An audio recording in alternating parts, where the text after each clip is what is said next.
Salam Türkmen portal web-saytymyzyň mehriban tamaşaçylary.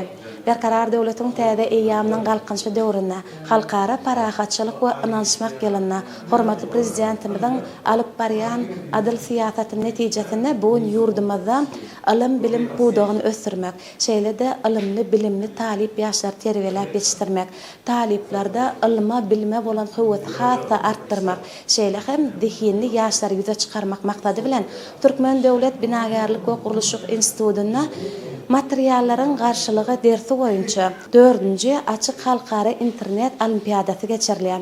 Mehribanlar, bu olimpiadanyň aýratynlygy diňe bir Türkmenistan döwletimizden näl, eýsem 25den gowrak daşary ýurt döwletlerden 120den gowrak ýokary mektebiniň talip ýaşlary bu açyk görnüşli halkara olimpiadasyna gatnaşýarlar.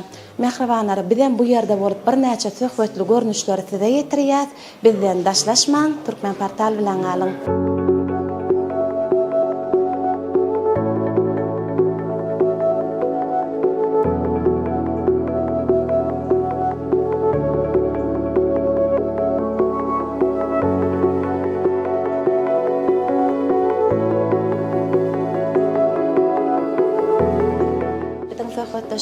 Türkmen Döwlet Binagarlyk we Gurulşyk Institutynyň uly muallimi, Türkmenistanyň hormatly il ýaşulysy Amanyelli Orazow.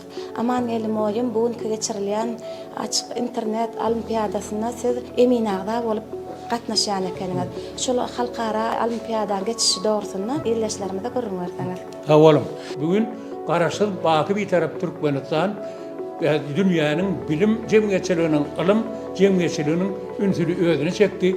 Mehriban prezidentimiziň görüntü karary bilen göredip beren mümkinçilikleriniň esasyna ýurdumyzyň bir uly inženerçilik ýokary okuw mekdepleriniň biri bolan Türkmen Döwlet Binagarlyk Gurulşyk ýokary okuw mektebine hakykatda akyl ýetirmek baradaky ilimlaryň esasyny düzýän materiallaryň garşylygy dersi boýunça düýedem 4-nji gezek geçirilýär açyk internet halkara olimpiadasy şu wagt ören bir ýokary derejede guramaçylykly geçirilip dur, onu dünýäniň 24 sany döwletlerinden, Amerikaň Birleşen Ştatlarynyň ama Ýewropaň öten döwletlerinden hem Afrikadan hem gatnaşýar, Awstraliýadan, Indoneziýadan gatnaşyp durlar. Hatay Halk Respublikasynyň, Russiýa Federasiýasynyň bir söz bilen aýdanda dünýäniň ähli künjegünden bizimle dostlukly hyzmatdaş edýän ýurtlaryň iri ýokary okuw mektepleri 120den gowrak ýokary okuw mektepleriň talipleri ştaýda zekin başarnyklaryny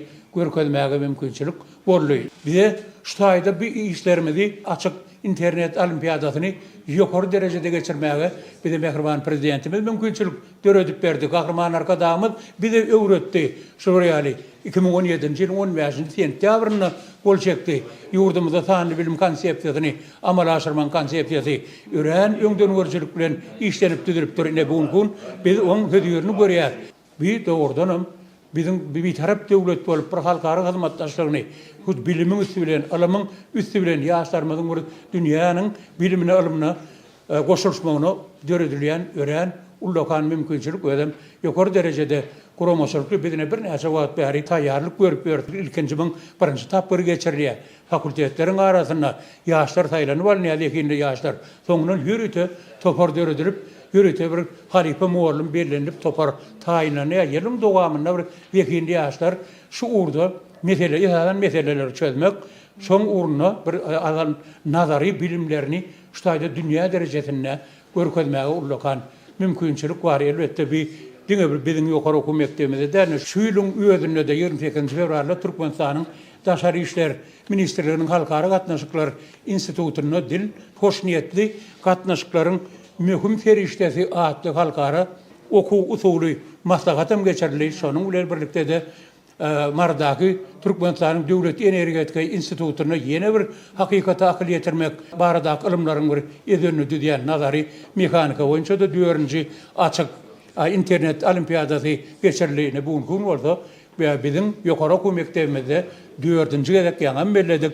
Materiallaryň garşylygy dersi boýunça halkara açyk internet olimpiadasy geçirilýär. Bir dogrudan hem diňe talip ýaşlar üçin biz muallimler üçin bilim işgärleri ýurdumyzyň bilim ulgamynyň mehriban prezidentimiziň biziň öňümizde bize bildirýän uly ynamlary kesitleyen wezipelerinin bir özbaşçılık çözüldü diýip aýdyp bilýär. Elbetde bular öz-özünden bolmaýar.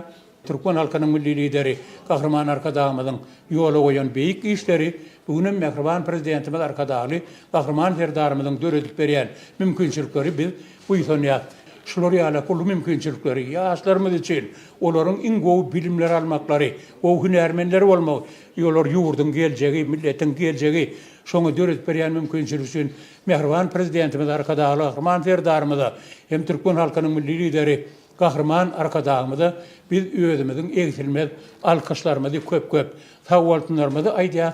Bizim şular ýaly üstünlüklerimiziň halkymyzyň bagtyar eşretli durmuşynyň hasam rowaşlanmagy iň esasy zat bizim şu garaşda hemişelik bir tarap eril ýurdumyzyň dowamatynyň dowam bolmagy üçin Türkmen halkynyň milli lideri Kahraman Arkadağymyzyň Mehriban prezidentimiz Arkadagy Kahraman Serdarymyzyň müdamajanlarynyň sag bolmagyny, ömürleriniň uzak bolmagyny bizim watanymyz ähmiýetli asal tutuş adamzat ähmiýetli tutýan berk bünýatly tutumly işleriniň budama arawaşlyklary weslenmegini ajaýyp fursatlary ben tüýsürekden arzu edýär.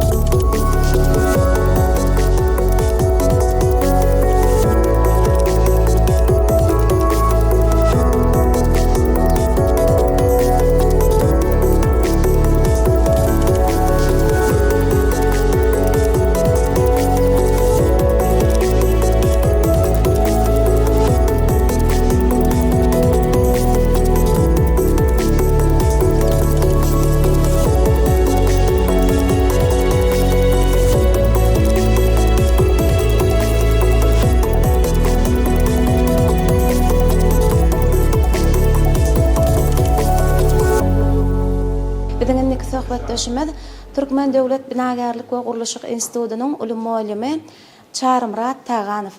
Çarmyrat muallim bugün siziň zähmet çeken Türkmen Döwlet Binagarlyk we Gurulşyk Institutynyňda 4-nji açyk halkara internet olimpiadasy geçirilýär. Bu internet olimpiadasyna da sizem emin agzasy ýok minne çykyş edýän ekeniňiz. Bir şu olimpiadanyň geçişi dogrusyndan ýerleşlerimde gyrrňlar aýtsaňyz. Hazırki wagtda garaşsyz bak bizar ýurdumyzda bilim we ilim puwdagyny ösdürmeklige uly üns berilýär. Şu bilim we ilim puwdagynda halkara gatnaşyklara uly üns berilýär. Şonuň bilen birlikde bular ýaly işlerini geçirmeli bolsa ýurdumyzda zekinli ýaşlar ýüze çykarmaklyga mümkinçilik berýär. Hazırki wagtda bizim Türkmen Döwlet Binagarlyk Gurulşyk Institutymyzda 4-nji halkara açık internet olimpiadası geçirilip dur, yani materialların karşılığı dersinden halkara açık internet olimpiadası geçirilýär. Bu olimpiyada dünyanın bir näçe ýurtlaryndan bir näçe ýokary okuw mekdepleriniň talipleri gatnaşýar. Şular ýaly olimpiyadalaryň geçirmegi halkara derejesinde hem de ýurdumyzyň ýokary okuw mekdepleriniň arasynda hem ilgiderli geçirilip durýar. Bu bolsa bizim ýurdumyzda şu zekili ýaşlaryň ýüze çykarmaklygyna uly mümkinçilikler döredýär. Şuňky geçirilen halkara internet olimpiadasy materiallaryň garşylygy dersinden bolup durýar. Materiallaryň garşylygy dersi bolsa bu injinier ugurlarynda esasy dersleriň biri bolup durýar. Ýagny bu dersi çoňur öwrenmek beýleki şol injinier ugurlar derslerini çoňur ele almaklyga mümkinçilik berýär. Bu dersde biz materiallaryň gatylygyny, berkligini, durnuklulygyny, maýşgaklygyny öwretmek bilen şol dershalar gurulanda haýsy materiallaryň näçe ýüke çydamlygyny we şoňa meňzeş häsiýetlerini öwredip, şoň üçin bu ders gurulşyk puwdagynda işlejek hünärmenler üçin uly ähmiýetli dersleriň biri bolup durýar. Sebäbi şu dersi öwrenmek bilen beýleki injinierçilik derslerinden çoňur ele almaklyga uly mümkinçilik döredýär. Häzirki wagtda bizim ýurdumyzda binagarlyk we guruluşyk puwdugynyň östürilmegine uly üns berilýär. Ýurdumyz tutuş diýilen ýaly guruluşyk meýdançalaryna öwrüldi. Şol guruluşyklar geljekde hem dowam edip şu guruluşçylar üçin zerur bolan hünärmenler taýarlamak hem biziň professor mugallimlarimyzyň paýyna düşýär. Biz şu binagarlyk we guruluşyk ugrundan bir näçe ilmi işlerim geçirýär. Bir näçe şu binagarlyk taflamalary biziň institutumyzyň talipleriniň, professor mugallimlarynyň taýarlan taflamalary ýurt derejesinde ikrar edilen şolaryň taýarlan taflamalary bölümçiligi ornaşdyrylýar. Türkmen ýaşlaryna şeýle uly mümkinçilikler döretip berýän gahrman arkadagy gahrman ferdarymyň janlary sag bolsun, alyp barýan il ýurt bähbetli işleri elmi damarow ajasyn. Mehribanlar, biz söhbetdeşligimizde Türkmen Döwlet Binagarlyk Guruluşyk Institutynyň Bagtyar Talyby Birleşen Milletler Guramasynyň durnukly ötüş maktatlarynyň ýaş elçisi Islam Sarjaýew bilen söhbetdeşlik arkaly dowam edýär. Islam, şu olimpiadanyň geçişi dogrusyna ýerleşlerimizde bir gurulmalar aýsaňyz. Şuň hem biz Türkmenistanyň Bilim Ministrligi we Türkmen Döwlet Binagarlyk Guruluşyk Instituty tarapyndan geçirilýän materiallaryň garşylygy dersinden 4-nji açyk halkara internet olimpiadasynyň açylyşyna şaýat bolýar. Bu olimpiada ýaşlaryň ilim we bilim ýoluna gazananlaryny synagdan geçirmekleri, özara tejribe alşmaklary hemde täze ilmi gözetimler açmaklar üçin giň mümkinçilikler döredýär. Bilim, ilmi gözlegler we innowasiýalar jemgyýetiň ötüşiniň esasyny düzýär. Şonuň üçin hem biziň ýurdumyzda ýaşlaryň ýokary bilim almaklaryna, ilma we täze tehnologiýalara gönüpdirilen tassamalara, işden gatnaşmaklaryna uly üns berilýär. Olimpiada diňe bir bäsleşik bolmak bilen çäklenmän, ol dürli ýurtlardan gatnaşan ýaşlar birleşdirýän, dostlukly gatnaşyklara we ilmi hyzmatdaşlyk üçin täze mümkinçilikler açýan halkara platformadyr. Şonuň üçin hem bu olimpiada diňe bir ýeňiş gazanmak, däl eýsem täze bilimler edinmek, dürli ýurtlaryň wekilleri bilen pikir alşmak we öz ugruň boýunça täze gözetim gazanmak üçin hem möhümdir. Ýurdumyzda ilmiň, bilimiň ösmegine, şeýle-de halkara derejesindäki bäsleşikleriň geçirilmegi üçin giň mümkinçilikleri döretip berýän gahrman arkadagymyza, arkadagy gahrman serdarymyza tüýsürekden sag bolsun aýdýarys.